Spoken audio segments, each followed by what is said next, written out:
Here today with Coach Terry Crawford of the Abbott Panthers. How you doing today, Coach? I'm doing great. So it's Friday, so it's always a good day. Yes, yes.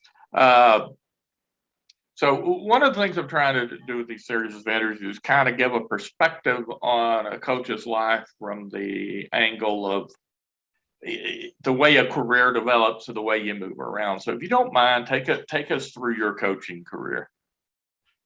Well, I went to Hill College to play baseball when I graduated from Plano East High School, and kind of followed a good friend of mine that was going there to play, and so I just went to walk on. I knew I needed to go the JUCO route because it probably wasn't academically sound enough to go the other way. Ended up at Texas A&M, said I'd never go to Texas A&M. Wanted to be an athletic trainer. That was my goal, and I was about 3 hours away from that and taking a licensing test. And I was already married. I got married at 20 to my wife, Debbie, who I met at Hill College, and just decided I wanted to coach. And I really got into the business. I thought I was going to be a college basketball coach. That's the direction I was going, and wound up spending 2 years in Hillsboro. Worked for a great athletic director, just passed away, B.J. Korenick. He just I couldn't ask for a better guy to work with. He really taught me about how to run a coaching staff. He decided to leave, and I didn't get renewed. Offensive coordinator was in my teaching field with a new guy, so that's the way the coaching game works. Moved over to Bynum for a year, spent a year there, and then ended up here in Abbott, and I've been here for 30 years now. So I don't think I'll ever be labeled a basketball coach again. I'm labeled as a six-man football guy now, so that's where we're at. Yes, going from Plato East to Abbott is just a little bit of a culture change. Yeah, big going from Plano East to Hill College was a culture change at the time. My high school campus was bigger than my college campus, so I gradually moved into this culture.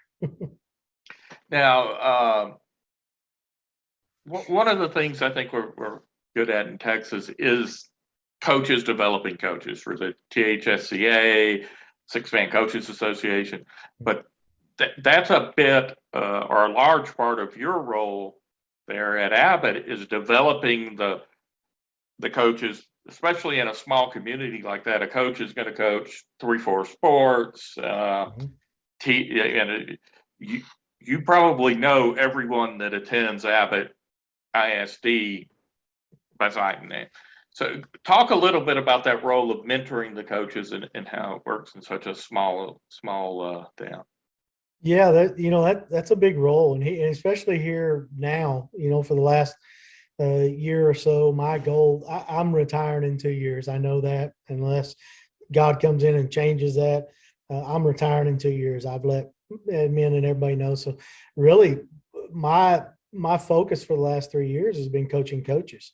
And a lot of times you'll come in here, even if you come into our football program right now, a lot of people would say, well, you're not running that football program. Is, your defensive coordinator, Kyle, who happens to be my son, is running it. And I said, good. Then what we're doing is working, because I want that transition to be easy. And so I do most of my time letting coaches handle problems, but kind of mentoring them in the background. And at this size school, it's very important. Coaches don't stay someplace 30 years, and I've been blessed. This is my 30th year here in Abbott. I've been blessed, and I think part of that is because you have to figure out the expectations of the community, and you have to figure out the way you need to handle things inside of the community. So I'm just trying to pass that knowledge on to my coaches. I keep hearing these things like, kids are changing nowadays. Well, kids aren't changing. Kids are the exact same as they were, 33 years ago when I got into this business. What's changing is the communities are changing. The expectation of parents is changing. And we have to find a way to juggle that as coaches, because if you stay hard and fast to the way you used to do things, you're not going to be long-term successful. And that's what our goal is. Our goal is to be in the mix every year. In the years we should win it, we hope to win it all. So a lot of mentoring of coaches, and that's a tough thing for a lot of young coaches understand now that there's just, it's just not all about X's and O's. It's about building relationships. And that's what we're trying to get our younger coaches to do.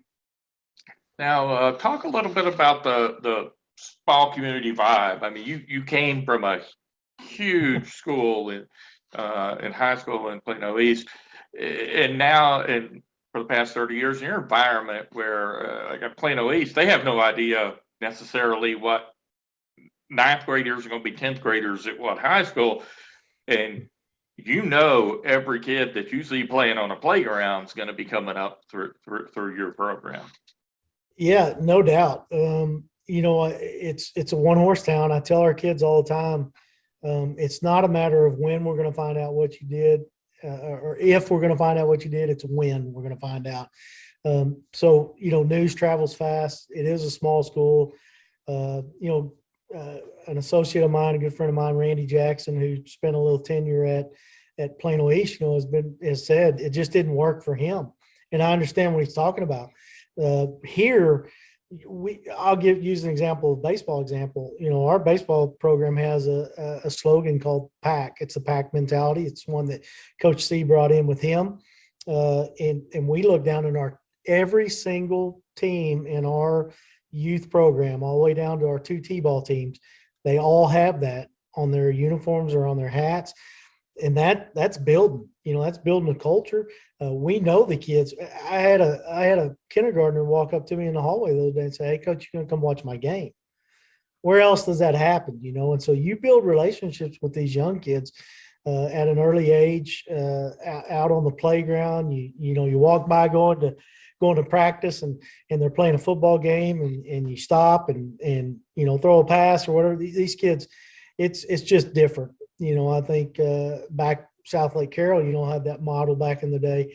Every school in their every mascot in their ISD was the Dragons. Everybody here is a Panther, and so it's a lot different. Definitely a lot different. The kids early. One of the problems with that is the kids early, and so you hear the rumors. Oh, this kid's never going to make it in the classroom. This kid don't do that. Well, you got to set those aside for us.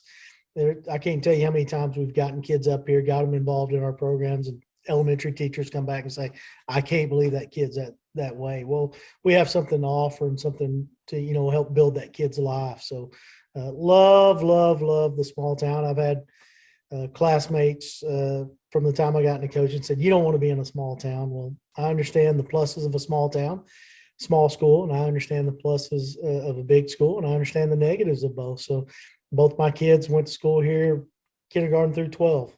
And so now my son's back on my staff, and it's a special place. It really is. All right. Now, let's talk a little bit about the football team. You're accustomed to making some deep runs, came up a little bit short, 2 points, I believe. This past year, but what are you bringing back, and what do you think you look like for the 2022 season? Well, we bring back a lot. We had some young kids, but I'll tell you, we're losing a good senior class in the sense of leadership. That senior class was the one, we went 3 years in a row without making the playoffs in football, and that was just like the hardest thing ever. We come off of a state championship, and then we don't do anything for a while. And this group of seniors is the one that said, "Hey, we've gotten away from our core principles. Let's get back to hard work and studying and things of that nature." So we're definitely going to miss them for sure, their leadership. But we feel pretty solid coming back. We got our starting quarterback coming back in Carson Johnson. He'll be a 3-year starter, so that's going to help.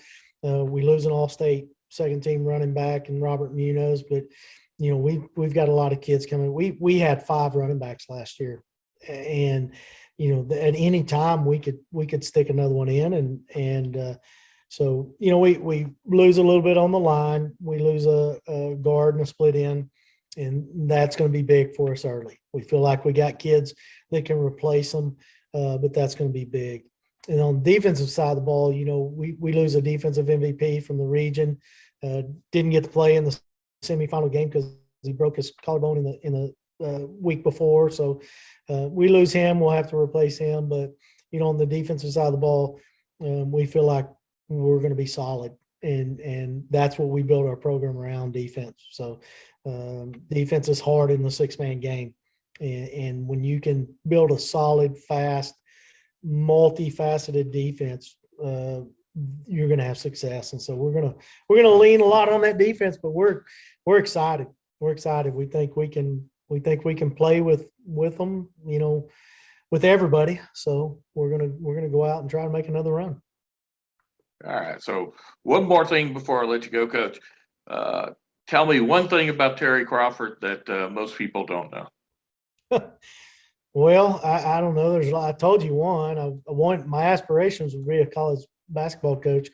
Probably the thing right now that a lot of people aren't aware of, especially in the coaching world, is that I talked about retiring in 2 years, and I'm going to retire and I'm going to go full-time ministry. So I'm actually an assistant pastor right now in our church.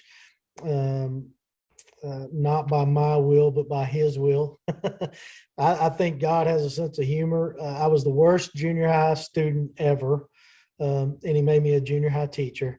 I was probably the biggest sinner ever, and now he's making, he's put me in a position to preach the gospel. So that's probably the biggest thing that people don't know right now is there's been a huge transformation in my life, and I wouldn't trade it for anything. I think that started about 14, 15.